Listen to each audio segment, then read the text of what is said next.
Salut et bienvenue sur Jardin Dissident, un média dédié à la découverte du jardin, de la nature et de la biodiversité. Ce projet est né d'une idée simple, partager mes expériences et montrer que tout le monde peut cultiver ses propres fruits et légumes.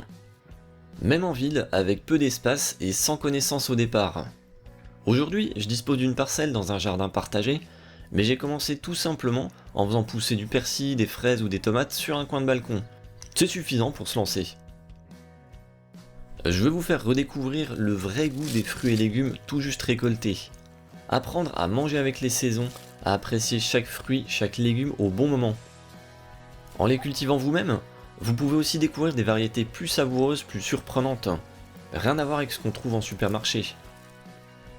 Mon approche, l'apprentissage permanent par l'observation et l'expérimentation.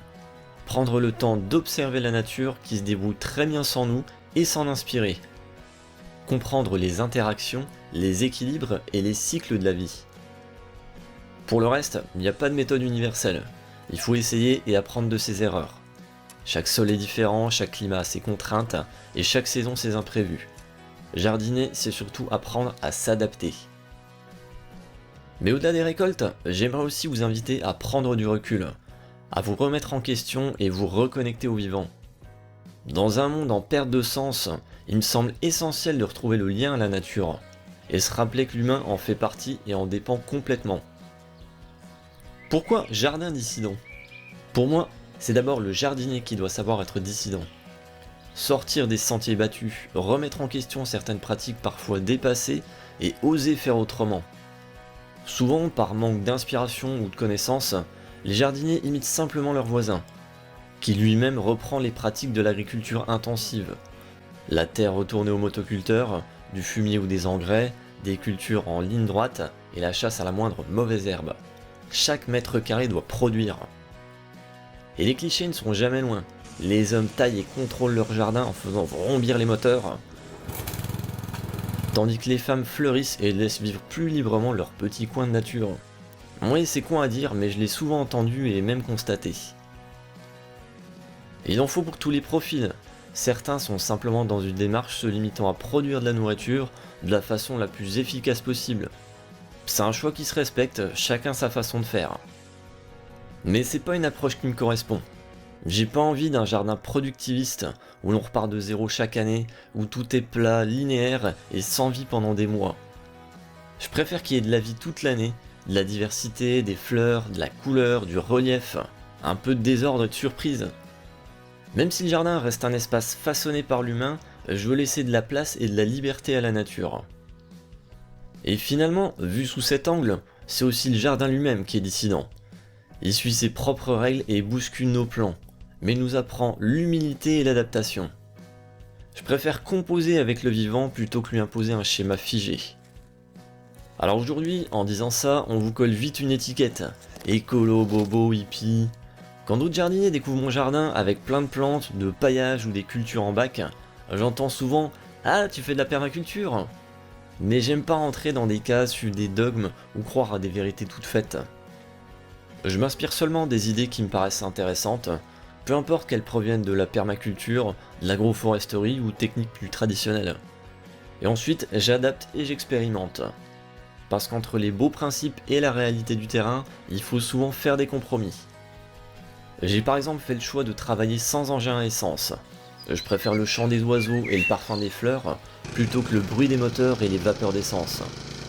Mais maintenant que j'ai une grande surface à entretenir, tout faire à la main dans un temps limité, c'est trop éprouvant.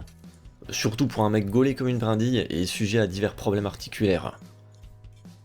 Alors pour m'épargner un peu, je m'aide quand même de certains outils électriques pour tailler, broyer ou travailler le sol quand il est trop dur. Le sol, c'est sûrement ce qu'il y a de plus important au jardin, c'est ce qui définit la fertilité. Entre les accro-motoculteurs et ceux qui refusent de retourner la terre, je me situe quelque part au milieu. Au fil du temps, j'améliore mon sol d'origine pauvre et très argileux en le travaillant pour y incorporer beaucoup de matière organique. Et là aussi, c'est l'expérience du terrain qui vient nuancer les grands principes. Peu importe la méthode, l'essentiel c'est de rester curieux, d'échanger, de respecter les choix des autres et de trouver ce qui vous correspond. Jardiner, c'est aussi changer de regard sur la météo. c'est avoir le sourire quand il pleut pendant que les autres font la gueule. Parce que quand la sécheresse s'installe et que les plantes souffrent de la chaleur, une journée de pluie devient une bonne nouvelle.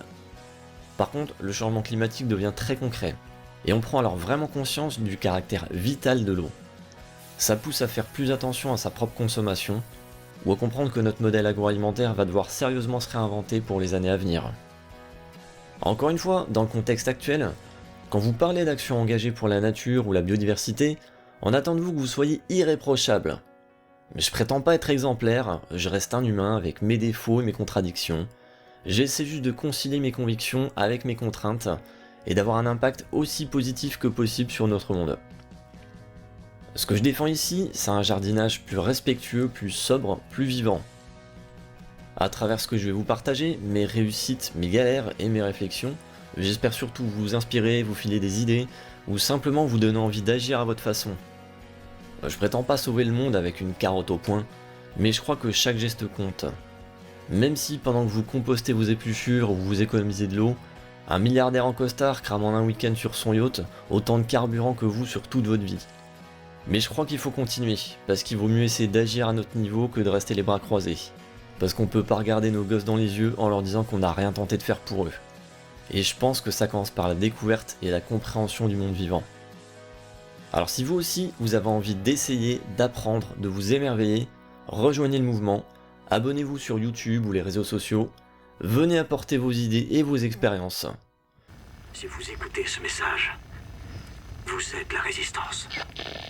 Le jardin dissident, c'est ici et maintenant. Soyez curieux, soyez persévérants et soyez dissidents.